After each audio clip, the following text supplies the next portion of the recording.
என்னமோ தெரியலங்க. சிறு வயதில இருந்தேங்க. ஆமா. எனக்கு எப்படி அந்த எல்லாரையும் திட்டுற குணம் எப்படி வந்ததுன்னு எனக்கு தெரியாது.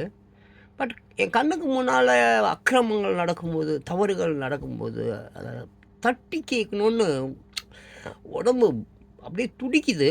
பட் ஒண்ணும் செய்யல. இதுவரைக்கும் ஒண்ணும் செய்யல. இன்னும் சொல்லப்போனா, இந்த இப்ப என் ஏரியா எடுத்துங்களேன், ஒரு 50,000 குடும்பம் இருக்குன்னு வச்சுக்கங்களேன். அது ஒரு 50 குடும்பம் தான் கட்சிக்கார குடும்பம், பணக்கார குடும்பம். மீதி எல்லா குடும்பமும் அந்த மீட்டிங் நடத்துறானுங்க பாருங்க, அதுக்கு கும்பல் போற ஊப்பின்னு சொல்றாங்கல்லங்க ரூ. 200.